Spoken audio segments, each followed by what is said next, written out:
Chapter 51. The kingmen seek to change the law and set up a king.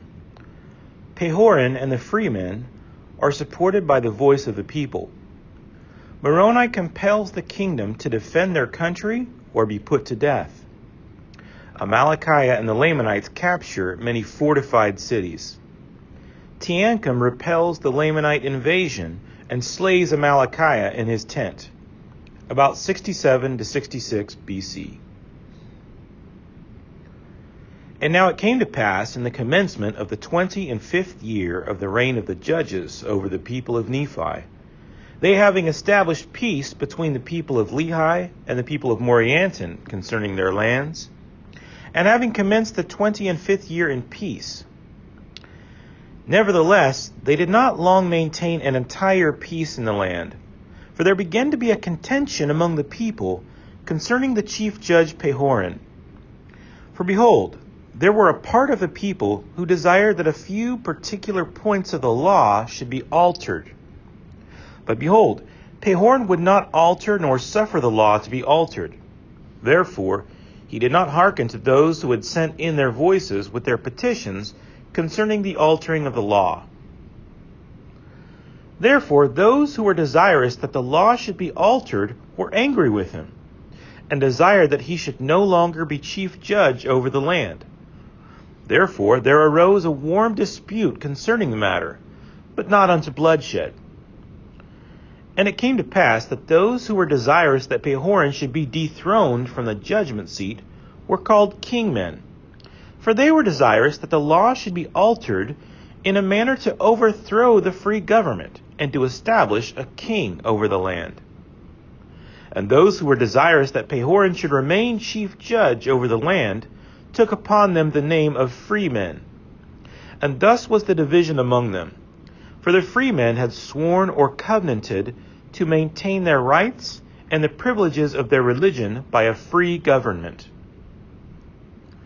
And it came to pass that this matter of their contention was settled by the voice of the people. And it came to pass that the voice of the people came in favor of the freemen, and Pehorin retained the judgment seat, which caused much rejoicing among the brethren of Pehorin, and also many of the people of liberty, who also put the kingmen to silence, that they durst not oppose, but were obliged to maintain the cause of freedom. Now those who were in favor of kings were those of high birth, and they sought to be kings, and they were supported by those who sought power and authority over the people. But behold, this was a critical time for such contentions to be among the people of Nephi. For behold, Amalickiah had again stirred up the hearts of the people of the Lamanites against the people of the Nephites.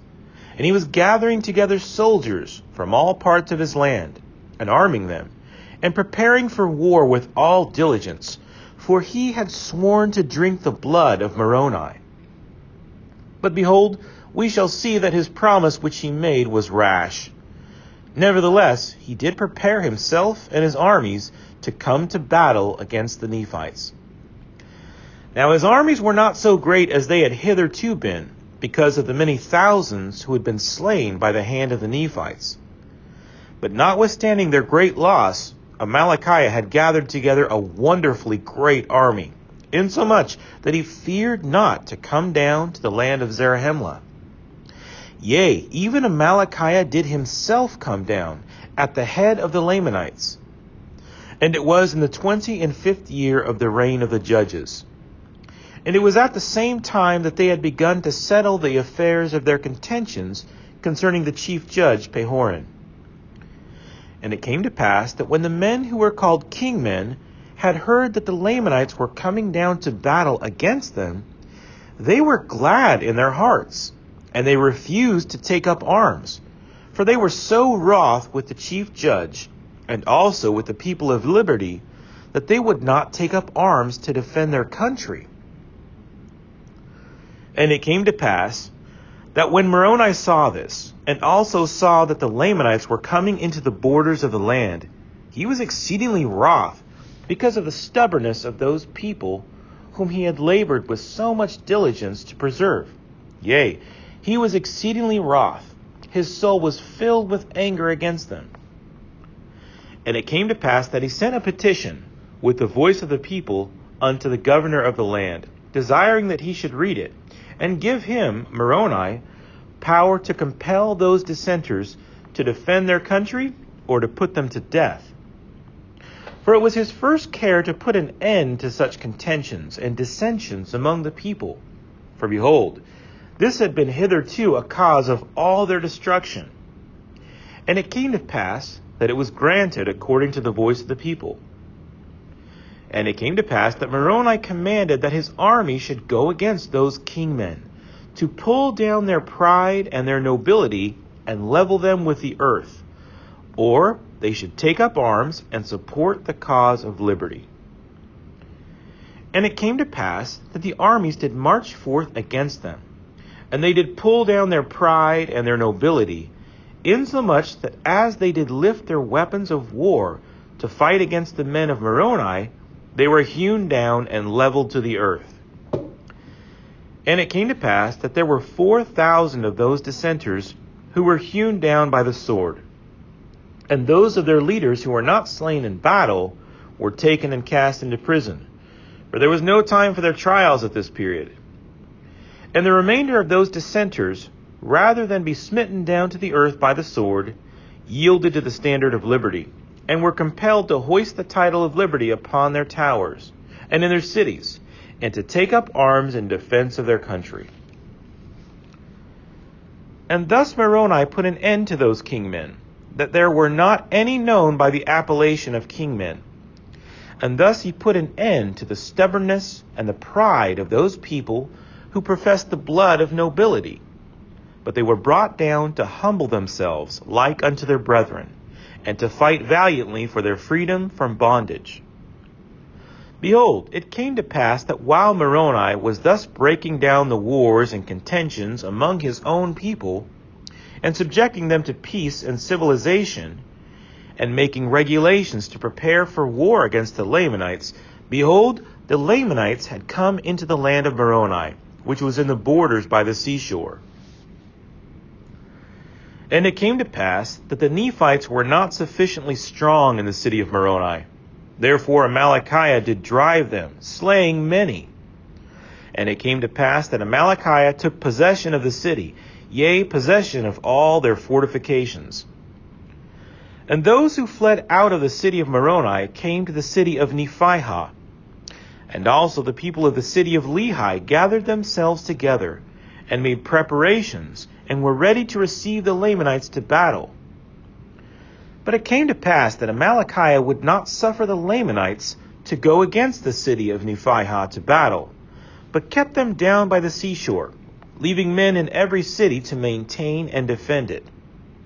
And thus he went on, taking possession of many cities, the city of Nephihah, and the city of Lehi, and the city of Morianton, and the city of Omner, and the city of Gid, and the city of Mulek, all of which were on the east borders by the seashore.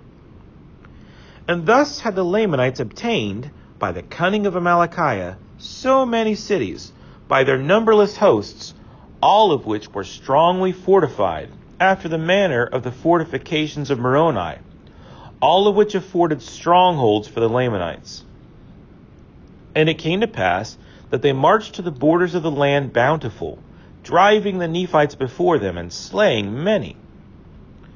But it came to pass that they were met by Teancum, who had slain Morianton, and had headed his people in his flight.